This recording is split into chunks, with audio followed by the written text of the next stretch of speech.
अस्सलाम वालेकुम बच्चों, क्या हाल चाल। आई एम मोहम्मद हमजा और आप देख रहे हैं अपना प्यारा सा चैनल केमिस्ट्री इजी है। आज मैं आपके लिए एक नया टॉपिक लेके आया हूँ। थोड़ा डिफरेंट सा टॉपिक है, आईआर स्पेक्ट्रा इंटरप्रिटेशन। ये टॉपिक एक्चुअली आईआर स्पेक्ट्रोस्कोपी से रिलेटेड है। अब आपके सामने मैंने कुछ वैल्यूज़ लिखी हैं। इन वैल्यूज़ को स्टार्ट करने से पहले आपको ये पता होना चाहिए वैल्यू है किस चीज़ की। क्योंकि इससे पहले हमने अपने चैनल के ऊपर आईआर स्पेक्ट्रोस्कोपी का कोई भी लेक्चर अपलोड नहीं किया, तो हम थोड़ी सी बेसिक इन्फो लेंगे इस बारे में, फिर उसके बाद हम आज के क्वेश्चन सॉल्व करेंगे। और ये ऐसे क्वेश्चंस हैं जिनमें 80-85% लोगों को इशू आता है इसके अंदर, उनसे स्ट्रक्चर सही तरह ड्रॉ नहीं होता। सबसे पहला पॉइंट तो ये कि आईआर स्पेक्ट्रोस्कोपी क्या होती है। हम लोग इंट्रैक्शन पढ़ते हैं आईआर रेडिएशन की विद मैटर, ठीक है। आईआर स्पेक्ट्रोस्कोपी को यूज करके हम लोग अपने सैंपल जो है हमारा, उसके अंदर जो भी मॉलिक्यूल प्रेजेंट है, हम उस मॉलिक्यूल का स्ट्रक्चर प्रिडिक्ट कर सकते हैं बाय यूजिंग आईआर स्पेक्ट्रोस्कोपी। अब ये होता कैसे है, सपोज करें मेरे पास कोई मॉलिक्यूल है। अब इस मॉलिक्यूल के ऊपर हम लोग आईआर रेडिएशंस को फॉल करवाएंगे। मॉलिक्यूल के ऊपर आईआर रेडिएशंस को फॉल करवाया, कोई भी सैंपल है, आईआर रेडिएशन उसके ऊपर फॉल की, कुछ रेडिएशन हमारा सैंपल एब्जॉर्ब कर लेगा, बाकी की रेडिएशन वो सारी एमिट कर देगा। क्वेश्चन तो ये अराइज होता है कि कौन सी ऐसी रेडिएशन हैं जिनको हमारा सैंपल एब्जॉर्ब करेगा और सारी एमिट कर देगा बाकी। तो ये जानने के लिए आपको ये समझने की जरूरत है कि हर एटम, जिस भी एटम के साथ उसने बॉन्ड बनाया होता है, हर एटम की अपनी नेचुरल फ्रीक्वेंसी होती है जिसके साथ वो वाइब्रेट कर रहा होता है। सपोज करें मेरे पास दो एटम है ए एंड बी, इन दोनों के दरमियान बॉन्ड बना हुआ है, ठीक है। अब ये दोनों एटम अपनी नेचुरल फ्रीक्वेंसी, उनकी एक फिक्स्ड फ्रीक्वेंसी होती है, उसके साथ वो वाइब्रेट कर रहे होते हैं इस तरह से। अब ये हर टाइम वाइब्रेट करते रहेंगे और हर एटम की डिफरेंट वाइब्रेशनल फ्रीक्वेंसी होती है। समझाने की कोशिश करता हूं। देखिए, सपोज करें मेरे पास OH है, ये दो एटम है, दोनों के दरमियान बॉन्ड बना हुआ है, ये अपनी एक नेचुरल फ्रीक्वेंसी से वाइब्रेट कर रहे हैं। सपोज करें लेट से इसकी वाइब्रेशनल फ्रीक्वेंसी जो है वो 1600 पर सेंटीमीटर है। एक और मैं लेता हूं, वो HCl है। तो अब ऐसा हो नहीं सकता कि HCl की जो नेचुरल फ्रीक्वेंसी है वो OH की नेचुरल फ्रीक्वेंसी के साथ मैच करे। ये डिफरेंट फ्रीक्वेंसी के साथ वाइब्रेट कर रहा होगा, OH डिफरेंट फ्रीक्वेंसी के साथ वाइब्रेट कर रहा होगा। तो मतलब क्या कि हर एटम की अपनी डिफरेंट नेचुरल फ्रीक्वेंसी होती है। अब ऐसी कौन सी आईआर रेडिएशंस हैं जिनको हमारा सैंपल एब्जॉर्ब करता है। हमारा सैंपल उन आईआर रेडिएशंस को एब्जॉर्ब करेगा जिनकी फ्रीक्वेंसी हमारे सैंपल की नेचुरल फ्रीक्वेंसी से मैच कर रही है। सपोज करें ये मेरे पास सैंपल है, इसमें ए बी कोई भी मॉलिक्यूल है, बाकी भी मॉलिक्यूल्स होंगे, लेकिन आपको समझाने के लिए सिर्फ फोकस करते हैं ए बी के ऊपर। ये दो एटम हैं, इन दोनों के दरमियान बॉन्ड बना हुआ है, ये अपनी फिक्स नेचुरल फ्रीक्वेंसी के साथ वाइब्रेट कर रहे हैं। सपोज करें कि फ्रीक्वेंसी हम लोग लेते हैं 2000 पर सेंटीमीटर। आईआर रेडिएशंस को मैंने फॉल करवाया अपने सैंपल के ऊपर, ठीक है। अब कुछ रेडिएशंस एब्जॉर्ब हो जाएंगी, बाकी की रेडिएशंस एमिट हो जाएंगी। तो मैंने आपसे पूछा ये कि कौन सी रेडिएशंस एब्जॉर्ब होगी। अब देखें, आईआर रेडिएशंस को मैंने फॉल करवाया। अब ये एक वाइड रेंज की रेडिएशंस है, इसके अंदर 1200 की फ्रीक्वेंसी भी होगी, 1500 की भी होगी, 1800 की भी होगी, 2000, 2500, एक वाइड रेंज फ्रीक्वेंसी की रेडिएशंस है। तो सिर्फ और सिर्फ वो रेडिएशंस एब्जॉर्ब होंगी या ये मॉलिक्यूल उन आईआर रेडिएशंस को एब्जॉर्ब करेगा जिन रेडिएशंस की फ्रीक्वेंसी इसकी अपनी नेचुरल फ्रीक्वेंसी से मैच कर रही है। इसकी नेचुरल फ्रीक्वेंसी क्या थी ए बी की 2000, तो सिर्फ और सिर्फ 2000 फ्रीक्वेंसी वाली रेडिएशन एब्जॉर्ब होंगी, बाकी सारी की सारी एमिट होगी। एट द एंड मेरे पास एक ग्राफ आ जाएगा। उस ग्राफ की मदद से, ग्राफ कैसा आएगा, ग्राफ कुछ इस तरह से आता है। यहां पर फ्रीक्वेंसी होती है और यहां पर ट्रांसमिटेंस की वैल्यू होती है। टी टाइम नहीं है, ट्रांसमिटेंस है, ठीक है। अब यहां ट्रांसमिटेंस है तो इसका क्या मतलब है कि यहाँ पर ट्रांसमिशन ज़्यादा हुई है, मतलब इस फ्रीक्वेंसी की जो रेडिएशन हैं ये ज़्यादा ट्रांसमिट हुई हैं, एब्जॉर्ब नहीं हुई, तो इसको हम लोग कंसिडर नहीं करते। अब ये जो है ये मुझे बताएं, ये ट्रांसमिट ज़्यादा हुई कि एब्जॉर्ब ज़्यादा हुई? इस फ्रीक्वेंसी की रेडिएशन एब्जॉर्ब ज़्यादा हुई, क्योंकि ट्रांसमिटेंस की वैल्यू तो बहुत कम है, तो मतलब एब्जॉर्बेंस ज़्यादा है। फिर तो इस तरह का ग्राफ आएगा, तो आप इनकी फ्रीक्वेंसी से आप पता लगा लेंगे कि यहां पर कौन सा स्ट्रक्चर प्रेजेंट था या कौन सा मॉलिक्यूल प्रेजेंट था। अब आ जाते हैं इन वैल्यूज के ऊपर। डिफरेंट वैल्यूज मैंने लिखी हैं, अगर आप इन वैल्यूज को याद करने बैठेंगे तो आपके लिए मसले मसाइल बढ़ जाएंगे, मैं आपको बता रहा हूं। इनको आपने याद नहीं करना, जिस तरीके से मैं आपको समझाऊंगा उस तरीके से समझना है, आपको ऑटोमेटिकली याद हो जाएंगे। ठीक है, इन वैल्यूज को मैंने 3 पार्ट में डिवाइड किया है। पहला पार्ट तो ये है कि अगर तो हमारे जो गिवन डाटा होगा उसमें डिफरेंट वैल्यूज गिवन होंगी, अगर तो उसमें C double bond O present है, फिर हमने इस पोर्शन को देखना है, इस वाले को छोड़ देना है। ठीक है, ये एक पोर्शन है यहां तक, ये दूसरा, फिर ये तीसरा। इसके साथ 2 वैल्यूज ये भी हैं और 3 वैल्यूज ये भी हैं, चूंकि यहां पे जगह नहीं थी तो मैंने ऊपर लिख दी। सबसे पहला जो काम है, जो भी आपको क्वेश्चन गिवन है उसमें आपने देखना है C डबल बॉन्ड O की वैल्यू है या नहीं। अगर तो C डबल बॉन्ड O की वैल्यू है, फिर आप देखिए इसमें से कौन सी वैल्यू लाई कर रही है, या तो वो एसिड हो सकता है या तो अमाइड हो सकता है। देखिए ना, अगर C डबल बॉन्ड O है तो इसका मतलब है कि यहां पर अगर OH होगा तो एसिड बन जाएगा, अगर सिर्फ H होगा तो एल्डिहाइड बन जाएगा, अगर NH होगा, NH2 होगा तो अमाइड बन जाएगा, O होगा तो एस्टर बन जाएगा, एनहाइड्राइड हो सकता है, एल्डिहाइड हो सकता है, कीटोन हो सकता है, डिफरेंट हो सकता है। तो हम 1 बाय 1 सबकी फ्रीक्वेंसी को मैच करेंगे। अगर कोई फ्रीक्वेंसी की वैल्यू मैच कर रही है तो मतलब वो वाला कंपाउंड प्रेजेंट है, अगर तो C डबल बॉन्ड O होगा। दूसरा पोर्शन आता है अगर तो C double bond O absent है। अगर एब्सेंट है तो इस पूरे वाले को छोड़ दें, सिर्फ इसके ऊपर आ जाए। अगर C double bond O absent है तो इसमें से देखेंगे ये 3 वैल्यूज हैं, OH की, फिर NH की, फिर CO की। अब NH की वैल्यू, इसमें भी NH की वैल्यू सेम है, बिल्कुल कोई घबराने की जरूरत नहीं, तो सेम होगी दोनों NH की वैल्यू। वहां पर बस अमाइड होगा, C डबल बॉन्ड O के साथ NH प्रेजेंट होगा, तो यहां पर NH सिंपल प्रेजेंट होगा कार्बन के साथ।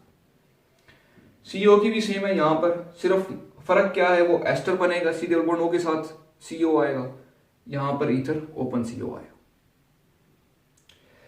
अगर तो इसमें से भी आपने वैल्यूज देख ली, C double bond O absent था, इसमें से वैल्यूज देख ली, सारा का सारा काम आपका इस पोर्शन के ऊपर। इंपॉर्टेंट पोर्शन जो है आपका वो ये वाला है।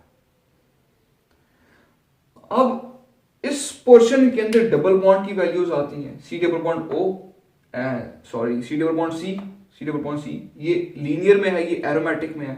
इसमें घबराने की जरूरत नहीं, हम सिर्फ C डबल बॉन्ड C एक ही कंसिडर करेंगे।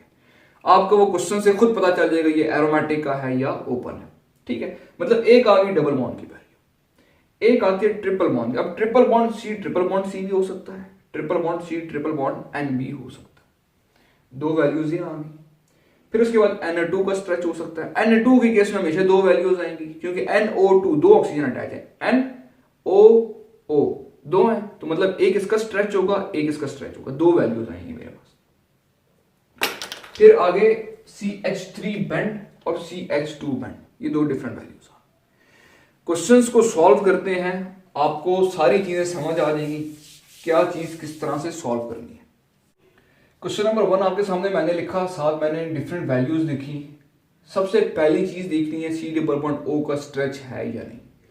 C डबल बॉन्ड O के लिए रेंज क्या होती है, 1660 से 1820। अब देखें इस रेंज में कोई फ्रीक्वेंसी यहां पे लाई कर रही है कि नहीं कर रही, मेरे अकॉर्डिंग तो नहीं कर रही।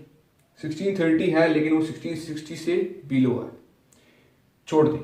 इस पूरे पोर्शन को छोड़ दें, इस पोर्शन के ऊपर आ जाए। इसमें देखें अल्कोहल है, ये 3400 टू 3300 को लाई कर रही है, 3300 लाई कर रही है, लेकिन 3300 जो है वो SPCH स्ट्रेच की भी होती है, इस वजह से इसको फिलहाल छोड़ दें। अमीन्स तो हो नहीं सकता क्योंकि NH है, तो यहां पे मेरे N प्रेजेंट नहीं है, इसको भी छोड़ दें। ईथर CO 1300 से 1000 का फ्रीक्वेंसी होती है इस रेंज में, इसमें है, बिल्कुल है, ये रहा, ये क्या है, CO का स्ट्रेच है। अब ये स्ट्रेच और बैंड में आपने परेशान बिल्कुल भी नहीं होना, हमारा मकसद सिर्फ ये है, ये ठीक होना चाहिए, आप साथ आगे स्ट्रेच लगा देंगे हर किसी के, ठीक है।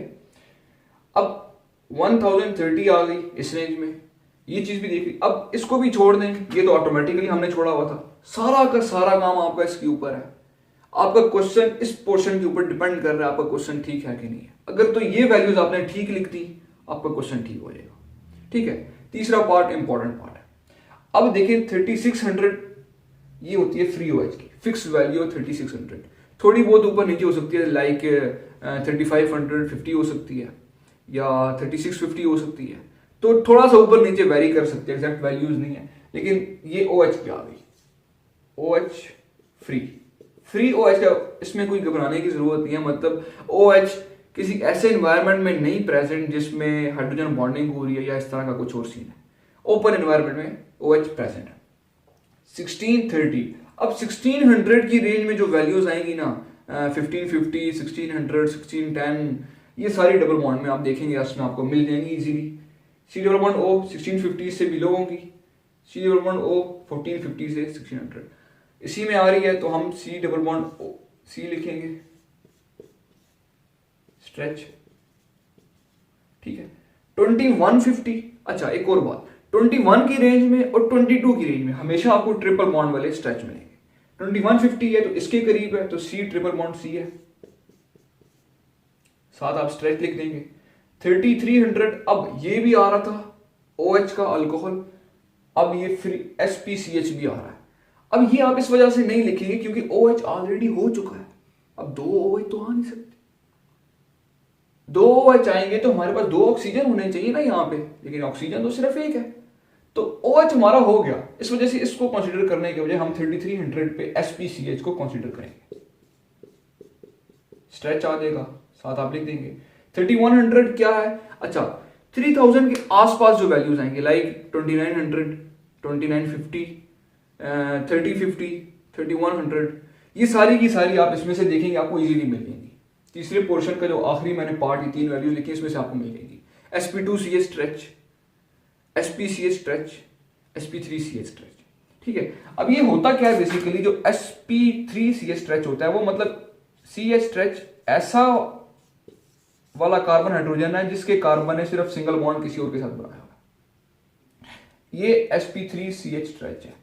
अगर तो sp2 की बात करें तो मतलब उस कार्बन ने डबल बॉन्ड बनाए हुए हैं जिसके साथ हाइड्रोजन अटैच है, ठीक है। ये इस वाले की फ्रीक्वेंसी है sp2ch स्ट्रेच जो होता है। फिर sp आएगा, मतलब उस कार्बन ने 3 बॉन्ड बनाए हुए किसी और के साथ, आगे फर्दर एक हाइड्रोजन अटैच है। बात समझ आई? अच्छा 3100 क्या है, जस्ट बिलो 3000 है, तो जस्ट बिलो जस्ट अबव 3000 है, तो जस्ट अबव के लिए sp2ch स्ट्रेच होता है। अब वैल्यूज लिखने के बाद आपने एक और काम करना है, आपने इसकी IHD वैल्यू कैलकुलेट कर लेनी है। अब IHD वैल्यू क्या होती है, IHD वैल्यू से आपने परेशान नहीं होना, सिर्फ हमें ये हेल्प आउट करेगा आपने अपना स्ट्रक्चर किस तरह से बनाना है, मतलब स्ट्रक्चर बनाने में ये हमारी मदद करता है। IHD वैल्यू का फॉर्मूला क्या होता है, 2n plus 2 minus x divided by 2। n क्या होगा, number of carbon atoms, x क्या होगा, नंबर ऑफ हाइड्रोजन एटम्स, ठीक है। अब इधर +1 कर देंगे, कब, जब मेरे पास किसी भी 5th ग्रुप का एलिमेंट आ जाएगा, लाइक अगर नाइट्रोजन होता तो इधर +1 कर देते। अब तो कोई 5th का एलिमेंट नहीं है तो कुछ भी करने की जरूरत नहीं है। अगर तो 7th ग्रुप से होता कोई एलिमेंट तो -1 कर देते, मतलब कि 5th ग्रुप से होगा तो +1 करेंगे, 7 से होगा तो -1 करेंगे, ठीक है। ये चीजें नोट करें, ये मैं यहां से मिटा दूंगा क्योंकि मैंने स्ट्रक्चर ड्रॉ करना है नीचे। IHD वैल्यू कैलकुलेट करें, क्या आएगी इस वाले की, 2n क्या है, number of carbon atom, number of carbon atom कितने हैं, 4 प्लस 2 माइनस x क्या है, number of hydrogen atom, hydrogen atom कितने हैं, 4 डिवाइडेड बाई 2, ये आपका आंसर आएगा 3। IHD value I3। अब इस 3 का मतलब क्या है, मैंने आपको बताया IHD वैल्यू की मदद से हम लोग थोड़ा हमें ये हेल्प आउट करता है स्ट्रक्चर को ड्रॉ करने में। हेल्प आउट इस तरह से करता है, अगर तो IHD वैल्यू होगी 1, इसका मतलब है कि हमारे स्ट्रक्चर में एक डबल बॉन्ड प्रेजेंट है या एक cyclic ring other than aromatic, aromatic ring के अलावा कोई और रिंग प्रेजेंट है यहां पे, जब आईएसडी वैल्यू 1 होगी। जब 2 होगी, इसका क्या मतलब है कि मेरे पास ट्रिपल बॉन्ड प्रेजेंट है। अगर तो 4 होगी तो ये शो करता है मेरे पास बेंजीन रिंग प्रेजेंट है। लेट्स से मेरे पास आईएसडी वैल्यू आती है 5 का क्या मतलब है कि एक तो बेंजीन रिंग है ही है, 4 वैल्यू इसकी होगी, पीछे एक बचता है, तो अब एक या तो डबल बॉन्ड हो सकता है या तो रिंग हो सकता है। अगर 7 है, 7 का क्या मतलब है कि एक तो हो गया बेंजीन रिंग, 4 कंप्लीट हो गई यहां से। अब ऊपर 3 बचते हैं, तो 3 डबल बॉन्ड हो जाएंगे, या 2 डबल बॉन्ड एक रिंग हो जाएगा, या तीनों रिंग हो जाएंगे। तो आपने इस तरह से इसको एडजस्ट कर लेना, या तो एक ट्रिपल बॉन्ड हो सकता है, एक ऊपर एक डबल बॉन्ड हो सकता है, 7 पूरी हो जाएगी। ठीक है, इस तरह से आपने इसको एडजस्ट कर लेना है। इसको अपने पास नोट करें, हम इसको मिटाते हैं यहां से। अब मेरे पास आईएसडी वैल्यू 3 आई थी। अब 3 का क्या मतलब है, कोई बेंजीन रिंग तो हो नहीं सकता, उसके लिए 4 वैल्यू चाहिए। अब 3 है तो मतलब क्या, एक तो सी डबल बॉन्ड सी यहां पे था और एक ट्रिपल बॉन्ड यहां पे था। मैंने आपको बताया ट्रिपल बॉन्ड की होती है 2, डबल बॉन्ड की होती है 1, तो ये आपके पास 3 पूरी होगी। ठीक है, अब आपने सिंपल स्ट्रक्चर ड्रॉ कर लेना है। स्ट्रक्चर के लिए क्या होना चाहिए, 4 कार्बन थे, चारों के चारों कार्बन मैंने ड्रॉ कर दी, क्योंकि बेंजीन रिंग तो था नहीं। बेंजीन रिंग इससे हमें पता चल जाता है, बेंजीन रिंग एब्सेंट है तो सिंपल हम लोगों ने 4 कार्बन ड्रॉ कर लिए। 4 कार्बन लिखने के बाद अब क्या था इसमें, एक था OH, OH का स्ट्रेच मैंने लिख दिया, ये कंप्लीट हो गया। CO का भी सी में हो गया, CO ये वाला, OH ये हो गया, फिर CO ये हो गया, ये भी कंप्लीट हो गया। अब एक आता है, एक डबल बॉन्ड था, एक ट्रिपल बॉन्ड था। यहां पर लिखते हैं एक ट्रिपल बॉन्ड था और एक डबल बॉन्ड था। ट्रिपल बॉन्ड भी हो गया, डबल बॉन्ड भी हो गया। sp2ch रहता है। sp2ch का क्या मतलब है कि CH वो वाला जिस कार्बन ने फर्दर डबल बॉन्ड किसी का बनाया हुआ है, sp2ch हो गया। मसला आ जाता है spCH का।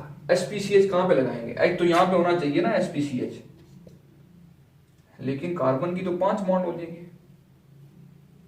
बात समझ आई? तो अगर आप इस तरह का स्ट्रक्चर ड्रॉ करेंगे तो एक वैल्यू मिसिंग हो जाती है, एक वैल्यू आपकी रह जाएगी।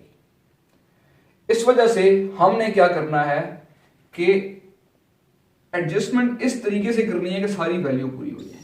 यहां पर डबल बॉन्ड लिखते हैं, यहां पर ट्रिपल बॉन्ड लिखते हैं। अब काम हो सकता है हमारा, ये sp-CH स्ट्रेच आ गया ये वाला, और sp2CH स्ट्रेच ये आ गया। देखिए वैलेंसी भी पूरी होगी। नंबर ऑफ कार्बन एटम देखते हैं, 1 2 3 4 कार्बन हो गए। हाइड्रोजन 1 2 3 4, ऑक्सीजन एक था, एक ऑक्सीजन एक प्रेजेंट है। तो ये आपका स्ट्रक्चर आ गया, इसको नोट करें। क्वेश्चन नंबर 2 पे मूव करते हैं। क्वेश्चन नंबर 2 आपके सामने मैंने लिखा, इसके साथ वैल्यूज गिवन है। फिर अगेन सबसे पहली चीज क्या देखनी है, C double bond O present है कि नहीं। रेंज क्या होती है, 16 60 से 18 20। रेंज इसमें है, बिल्कुल है, मुझे तो नजर आ रही है। ये है C double bond O stretch.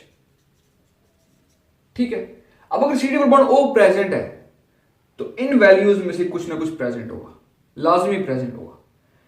यहां पे अच्छी बात यह है कि एसिड जब भी गिवन होगा पूरी उसकी रेंज गिवन होगी। रेंज क्या है, 3200 से 2400, थोड़ी सी ऊपर नीचे हो सकती है, 3300 से 24 हो सकती है, 34 से 24 हो सकती है। ठीक है, तो पूरी रेंज आपकी एसिड की गिवन होगी।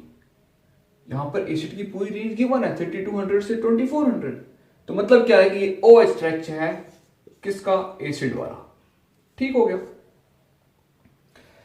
अब ये पोर्शन कंप्लीट हो गया, क्योंकि एक ही C डबल बॉन्ड O था तो एक साथ उसकी वैल्यू मिल गई। इस पूरे को छोड़ दें, इस वाले को तो देखना भी नहीं हम लोगों ने, क्योंकि ये किसके लिए है, if C double bond O is absent. Absent तो नहीं है, प्रेजेंट है, इसको छोड़ दें। सारा का सारा काम आपका इस पोर्शन के ऊपर है। ये पोर्शन ठीक, आपका क्वेश्चन ठीक। अब 3100 है, मैंने आपको क्या बताया था, 3000 से ऊपर नीचे होगी तो ये वाला पार्ट देखना है। 3100 है, जस्ट अबव 3000, तो मतलब sp2CH हो जाएगा। 2100 और 2200 के दरमियान जो लाई करती है, मैंने आपको क्या बताया था, ट्रिपल बॉन्ड वाली लाई करती है। 2125 है तो ये 2150 सी ट्रिपल बॉन्ड सी सी के पास है, तो ये सी ट्रिपल बॉन्ड सी वाली वैल्यू। अब आता है 1050। ये जितनी भी वैल्यूज हैं ये स्टार्ट होती हैं 1000 से और जाती हैं 3600 तक। 1000 से 1300 की वैल्यू सीओ की होती है, ठीक है। देखिए सीओ का स्ट्रेच है 1000 से 1300, सीओ है 1000 से 1300, तो ये जो है ये सीओ का स्ट्रेच है। 15, 20 एंड 1350। अब देखें 1520 जो है ये तो लाई करता है तकरीबन, अगर मैं बात करूं तो इसके अंदर लाई करेगा सी डबल बॉन्ड सी में। 1520 इसमें आ रहा है ना। 1350 इसके आसपास लाई करता है CH3 बैंड के, लेकिन हम ऐसा नहीं करने वाले। अगर इस तरह करें लेट से तो फिर नाइट्रोजन भी है ना, नाइट्रोजन किधर गया? तो इस वजह से नाइट्रोजन की वैल्यूज देखें NO2 की, मैंने आपको बताया NO2 में हमेशा दो फ्रीक्वेंसी आएंगी, दो वैल्यूज गिवन होंगी। एक वैल्यू 1600 से 1530 के दरमियान होगी, दूसरी वैल्यू 1390 से 1300 के दरमियान होगी। तो देखें दोनों वैल्यूज इसी के अकॉर्डिंग है, तो ये NO2 का स्ट्रेच है। ISD वैल्यू जब आप कैलकुलेट करेंगे किस तरह से आएगा, 2n था तो 2n की जगह number of carbon atoms, plus 2 minus x था तो x की जगह नंबर ऑफ हाइड्रोजन एटम्स। अब प्लस 1 करेंगे क्योंकि जो एलिमेंट है वो फिफ्थ ग्रुप से आ गया, डिवाइडेड बाय 2। इसका आंसर जब आप करेंगे तो 8 आएगा। अब 8 का क्या मतलब है, एक तो एरोमेटिक रिंग है, दो एरोमेटिक रिंग हो सकते हैं, दो बेंजीन हो सकते हैं, लेकिन दो बेंजीन हम कंसीडर इस वजह से नहीं करेंगे क्योंकि यहां पर कार्बन 9 है।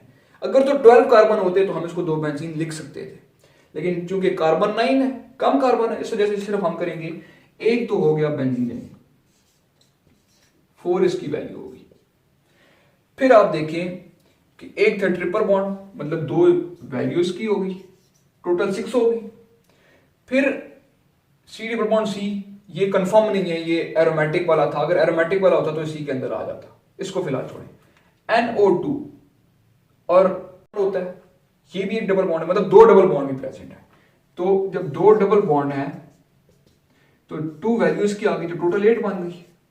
जब 8 वैल्यू बन गई तो मतलब क्या हुआ कि ये जो सी डबल बॉन्ड सी था ये किसका था, एरोमेटिक वाला था, सही है। अब इसके अकॉर्डिंग आपने स्ट्रक्चर ड्रॉ कर लेना। एक बेंजीन रिंग था तो बेंजीन रिंग आ गया,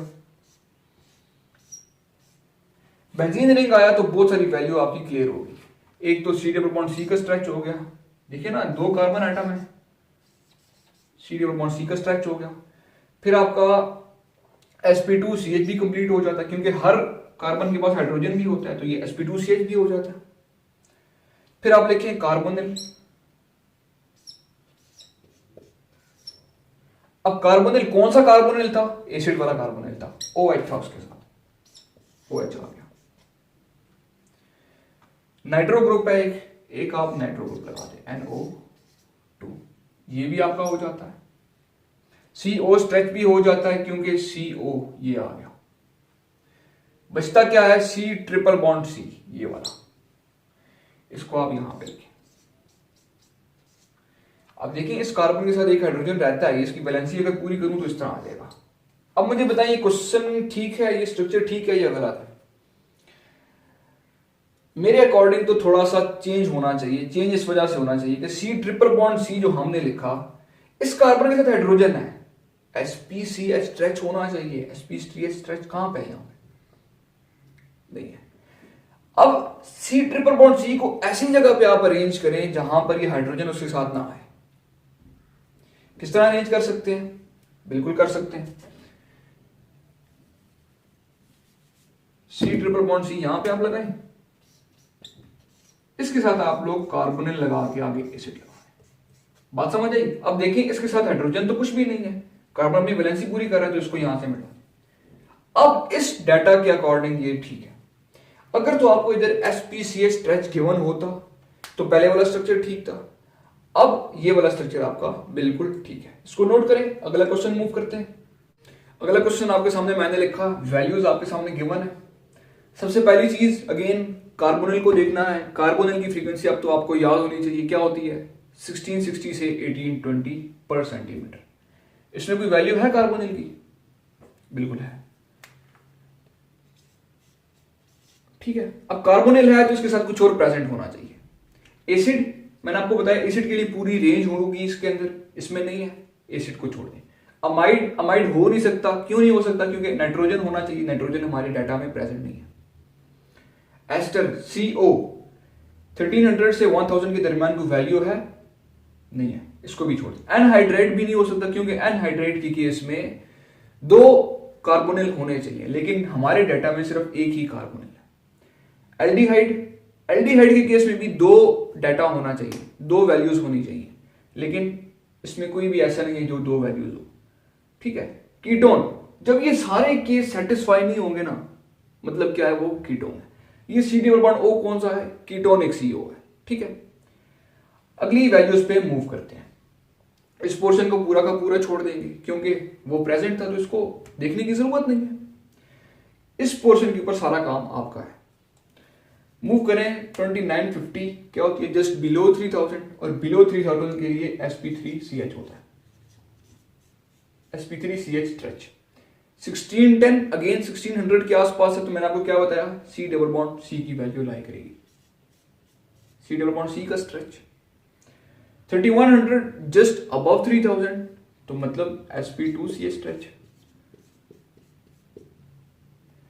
1470 इसके आसपास लाई करेगी, ये देखिए 1460 है तो 1470 है, मतलब CH2 बैंड। अब CH2 बैंड का क्या मतलब है कि हमारे स्ट्रक्चर के अंदर CH2 भी आना चाहिए। 1370, 1375 इसके आसपास लाई कर रही है, तो CH3 बैंड, C3 बैंड मतलब हमारे स्ट्रक्चर में CH3 भी आना चाहिए। ISD वैल्यू जब आप कैलकुलेट करेंगे तो ये बनेगी 2 इंटू n, n क्या होता है? नंबर ऑफ कार्बन एटम्स, 9 हो गए, प्लस 2 माइनस x, x क्या है? Number of hydrogen atoms, 10 divided by 2, ये आपकी वैल्यू बनेगी जाके 5। ठीक है, अब ये 5 का क्या मतलब है? एक तो हो गया आपका बेंजीन रिंग, जब एक आपका बेंजीन रिंग कंप्लीट हो गया तो बेंजीन रिंग की वैल्यू होती है 4 plus C double bond O, एक डबल बॉन्ड प्रेजेंट है, तो मतलब आपकी वैल्यू 5 पूरी हो गई। अब ये 5 से आपको एक और चीज भी पता चलती है, ये जो C डबल बॉन्ड C था वो एरोमेटिक वाला ही था, ओपन में कुछ भी नहीं था। एरोमेटिक वाली C डबल बॉन्ड C है, उसका स्ट्रेच ये गिवन है, क्योंकि अगर ओपन में होता तो फिर ये वैल्यू 6 हो जाती थी, क्योंकि अगर मैं इधर 2 डबल बॉन्ड लिखूं तो फिर तो 6 बन जाती है वैल्यू, लेकिन 5 ही लिखी है क्योंकि ये C डबल बॉन्ड C इसका आ गया, तो इसकी वैल्यू ऑलरेडी हमने लिख दी है। स्ट्रक्चर ड्रॉ करें, बेंजीन रिंग क्या होना चाहिए? बेंजीन रिंग के अंदर C डबल बॉन्ड C का स्ट्रेच तो कंप्लीट हो जाता है, ये sp2CH भी कंप्लीट हो जाता है, क्योंकि हर कार्बन के पास हाइड्रोजन एटम्स होते हैं। CH2 बैंड मतलब कि बेंजीन के साथ CH2 प्रेजेंट है। अब CH2 ऐसे तो लिख नहीं सकते हम लोग, फर्दर कोई और ग्रुप अटैच करेंगे, तो आगे मैं क्या करता हूं? कार्बोनिल को अटैच कर देता हूं, कार्बोनिल। अब क्या रह गया पीछे? CH3 बैंड, तो इसके साथ CH3, क्योंकि कीटोन था ना, तो कार्बोनिल आसपास दोनों R ग्रुप आ गए। C3 बैंड हो गया तो sp3CH भी होगा, क्योंकि इसके इस तरह हाइड्रोजन होते हैं ना, 3 हाइड्रोजन है, तो ये sp3CH स्ट्रेच भी हो गया।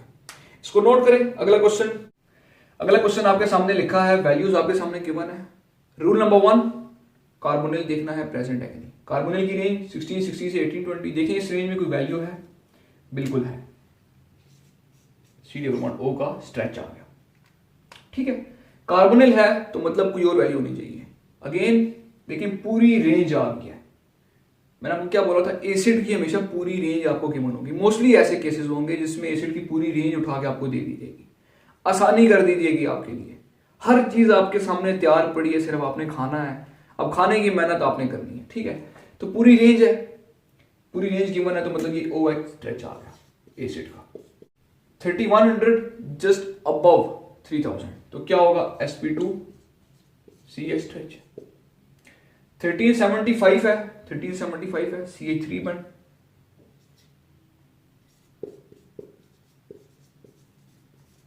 1630 है, 1600 की वैल्यूज किसकी होती है? डबल बॉन्ड की होती है, तो C डबल बॉन्ड C आ जाएगा, ये रहा। अब ये एरोमेटिक में है, ये ओपन में है, ये हमें आईएसडी वैल्यू से पता चल जाएगा। ये क्या है, बिलो 3000 तो sp3ch स्ट्रेच। वैल्यू बचती है, कौन सी बचती है, 3500 की। अब बजाय देखा जाए तो 3500 की वैल्यू इस पोर्शन में कोई भी लाई नहीं कर रही। इस पोर्शन में देखें एक भी वैल्यू नहीं 3500 वाली, और इसमें नाइट्रोजन भी प्रेजेंट है, तो मतलब कि हमें अब ऐसी वैल्यू ढूंढनी है जो नाइट्रोजन वाली है। NO2 तो हो नहीं सकता क्योंकि इसकी रेंज तो कुछ और है। एक बचती है NH की वैल्यू, ये रहा। अच्छा, NH की भी आपको दो वैल्यूज आपको गिवन होंगी डाटा में, क्योंकि NH2 होता है ना, अगर वो NH2 इस तरह से है और ये N किसी और ग्रुप के साथ आगे अटैच है, तो एक इसकी वैल्यू आएगी, एक इसकी वैल्यू आएगी।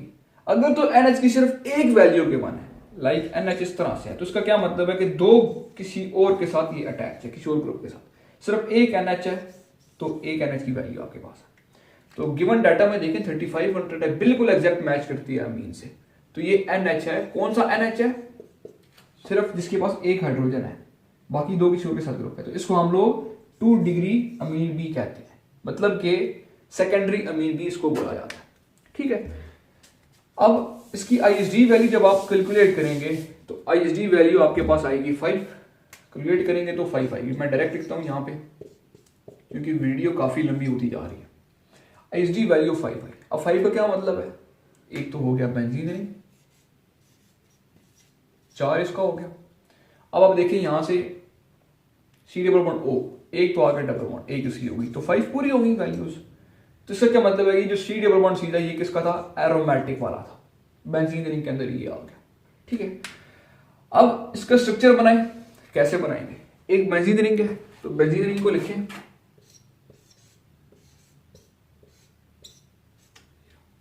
इसमें C डबल बॉन्ड C का स्ट्रेच चाहिए, कंप्लीट हो जाता है। sp2CH कंप्लीट हो जाता है क्योंकि हर कार्बन के पास हाइड्रोजन भी है।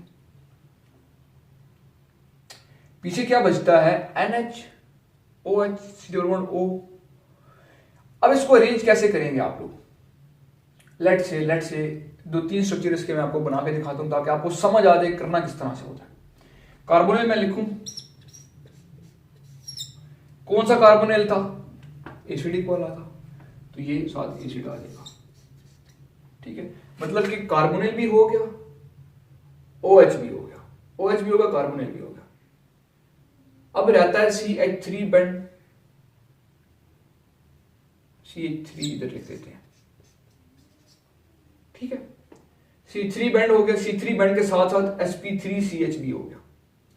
चलिए इसको टिक कर देते हैं ताकि आपको पता चले। C डबल बॉन्ड O हो गया, OH भी हो गया, ये देख, CH3 बॉन्ड भी हो गया, ये देख, C3 बॉन्ड। अब ये CH हर किसी के साथ एक एक हाइड्रोजन है ना, तो ये sp3CH भी हो जाता है। ठीक है, क्या बचता है, अमीन बचता है NH का स्ट्रेच। NH यहां पे लिख दे, यहां पे लिखेंगे तो NH2 लिखना पड़ेगा, गौर से देखें, यहां पे लिखेंगे तो NH2 लिखना पड़ेगा, जो कि ऐसा हो नहीं सकता। अगर हम लोग NH2 इस तरह से लिखें तो इसका क्या मतलब है कि हमारे पास 2 NH की वैल्यूज होनी चाहिए, लेकिन यहां पर तो सिर्फ एक NH की वैल्यू है। तो इसको इस तरह लिखने के बजाय हम एक और काम करते हैं, NH2 को यहां से मिटाते हैं, ऐसी जगह NH को प्लेस करेंगे जहां पे सिर्फ ये एक ही हाइड्रोजन के साथ बॉन्ड बना सके। ऐसे हो सकता है, बिल्कुल हो सकता है, ये भी ठीक है। एक और तरीके से भी आप बना सकते हैं, जहां पे आपने C3 लिखा था तो यहां पे पहले आप NH लिखें, फिर आप CH3 लिखें, यहां पे आप इस तरह लिखें। ये स्ट्रक्चर भी ठीक है, ये स्ट्रक्चर भी ठीक है। अब ग्रुप्स की जो एग्जैक्ट पोजीशन है वो हम लोग IR से नहीं पता लगा सकते, उसके लिए हम लोग NMR को स्टडी करना पड़ेगा।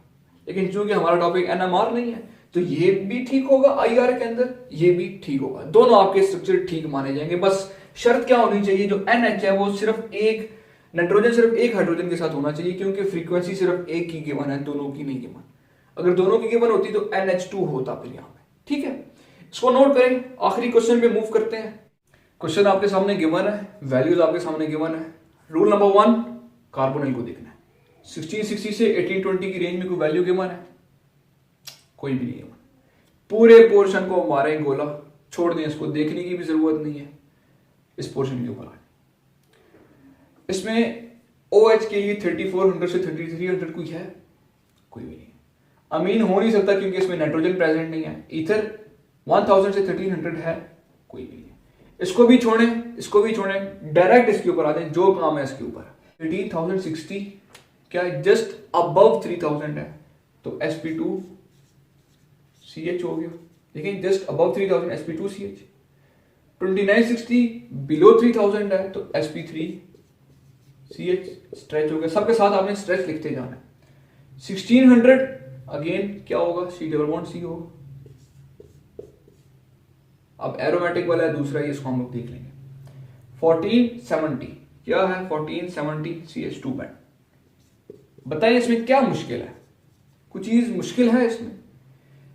इतना आसान तरीके से तो मैंने आपको बता दिया यार। दो वैल्यूज उसमें से देखें, अगर तो वो प्रेजेंट है तो इस पूरे पोर्शन को छोड़ के इसके ऊपर आ जाए, अगर तो वो नहीं है तो इसको और इसको देखें, अगर दोनों में से नहीं है तो सिर्फ इस पोर्शन के ऊपर आ जाए। और वो वैल्यूज भी इतनी आसान, ट्रिपल बॉन्ड वाली 21 और 2200 के दरमियान लाई करेंगी आसपास, 1600 के आसपास हमेशा डबल बॉन्ड वाली लाई करेंगी। बाकी ये 3-4 गिनी चुनी वैल्यूज हैं, CH2 CH3 और ये sp2CH sp3CH sp CH। इसमें क्या मुश्किल है? कुछ भी मुश्किल नहीं। अगर आप इनको रट्टा लगाने बैठे, आपको ये वैल्यूज याद होंगी नहीं, भूल जाएंगी फिर बात। इस तरह से इनको पार्ट्स में डिवाइड करके आप अगर करें, क्वेश्चन अपना सॉल्व करें, तो आपको हर चीज याद हो जाएगी। कुछ वैल्यूज तो सेम भी है, देखिए इसमें भी NH है, इसमें भी NH है, CO सेम वैल्यूज है। ये हो गया। अब आप इसकी ISD वैल्यू कैलकुलेट करेंगे तो ये आएगी 8। ठीक है, आप इसको कैलकुलेट कीजिएगा, ये 8 आएगी। 8 का क्या मतलब है? 2 बेंजीन होने चाहिए, 2 बेंजीन के लिए 12 कार्बन चाहिए। देखिए 12 पूरे हैं, बिल्कुल पूरे हैं। 13 है, एक एक्स्ट्रा भी है। ठीक है, तो मतलब क्या कि दोनों के दोनों बेंजीन रिंग प्रेजेंट है। अब दोनों के दोनों बेंजीन रिंग किस तरह प्रेजेंट हो सकते हैं? देखिए ये हो सकता है, ये रहा, और ऐसे मैं लिख सकता हूं इसको, CH2 बच जाता है क्योंकि C डबल बॉन्ड C हमें पता चल गया एरोमेटिक वाला ही है। ये भी हो जाता है, C sp3CH sp2CH भी हो जाता है, CH2 बचता है, CH2 बैंड। अब CH2 बैंड का क्या मतलब है कि CH2 होना चाहिए। अब इस तरह तो हम लोग CH2 लिख नहीं सकते, CH3 होता तो लिख देते, कोई मसला नहीं था। CH2 है। अब CH2 को ऐसी जगह प्लेस करना है जहां पे इसके दोनों साइड ग्रुप लग जाए। मतलब कि कार्बन ऐसा होता है ना, 4 बॉन्ड बनाता है, 2 बॉन्ड इसने हाइड्रोजन के साथ बना लिए। अब फर्दर 2 बॉन्ड के लिए इसने यहां पर भी कोई एक ग्रुप होना चाहिए, यहां पर भी कोई एक ग्रुप होना चाहिए। तो CH2 को ऐसी जगह प्लेस करना है दोनों साइडों पे कुछ ना कुछ आए। तो इसका एक ही तरीका है ऐसे प्लेस करने का। आप एक बेंजीन रिंग बनाए, यहां पे आप लिखें CH2, यहां पे आप दूसरा बेंजीन रिंग बनाए। ठीक हो गया। तो उम्मीद है कि आपको ये सारे मसले मसाइल जितने भी हैं समझ आ गए होंगे। फिर भी कोई मसला है तो नीचे कमेंट करें, जो भी आपको प्रॉब्लम है, तो इंशाल्लाह मैं कोशिश करूंगा आपको उस चीज़ के बारे में समझाया जाए। अगर एक और वीडियो बनानी पड़ी तो वीडियो बना लेंगे। तब तक अपनी दुआ में याद रखिएगा। मिलते हैं अगली वीडियो में। See you soon. Sign off. अल्लाह हाफिज़।